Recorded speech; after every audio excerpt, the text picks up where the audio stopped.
Alam mo ba kung bakit ang daming talking stage, situationship at no label ngayon? Hindi dahil kulang ka. Hindi rin dahil hindi ka lovable, kundi dahil takot na ang mga tao sa commitment. Pero gustong-gusto pa rin naman ang benefits ng relasyon. Hi guys! Welcome back to my channel. Kung bago ka dito, this is Pinoy Advice, real talk, real life, at may kasamang wisdom na magagamit mo talaga sa araw-araw. And today, pag-uusapan natin ang isang napapanahong problema. Bakit ang daming nauuwi sa almost pero hindi sa official? Napapansin mo ba? Ang bilis mag-good morning, ang bilis mag-update, ang bilis mag-care. Pero pag tinanong mo, ano ba tayo? Biglang, let's not label it. Situationship, mixed signals, emotional attachment na walang responsibility. At dito, nasasaktan talaga ang marami. Kasi nag-invest ka na ng feelings sa taong nag enjoy lang naman pala sa presence mo. Pero walang balak ang panindigan. Kung nakarelate ka dito, like mo muna itong video and comment below, na-experience mo na ba yung situationship? Gusto kong basahin yung stories niyo. Ito ang katotohanan na minsan ayaw natin marinig. Kapag ang tao gusto ka talaga, hindi ka niya ilalagay sa confusing na sitwasyon.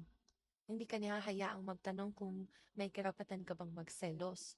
Hindi ka niya ipaparamdam na parang option ka lang. Kasi ang taong seryoso, malinaw. Ang taong lago-lago lang, malabo. Huwag mong i-romanticize ang big signals. Hindi yan mysterious. Red flag yan. Maraming takot sa commitment ngayon kasi takot masaktan, takot mawala ng freedom, takot sa responsibility. Pero gusto pa rin naman nila ng lambing, kausap, emotional support. Parang gusto nila ng jowa pero ayaw maging jowa. Ito ang dapat mong tandaan. You deserve clarity, you deserve assurance, you deserve someone na hindi ka itatago sa no label. Huwag kang matakot umalis sa taong hindi ka kayang panindigan.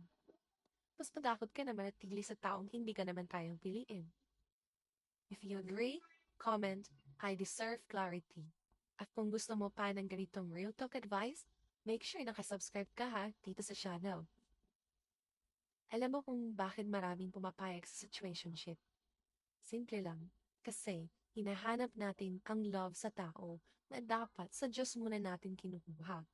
Kapag alam mong mahal ka ng Diyos, hindi ka papayag sa half love, half effort, or half commitment. Sabi nga sa Proverbs 4:23, guard your heart for everything you do flows from it. Pantayan mo yung puso mo. Hindi lahat ng magpapakilig karapat dapat.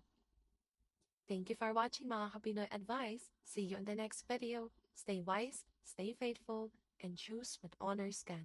Bye!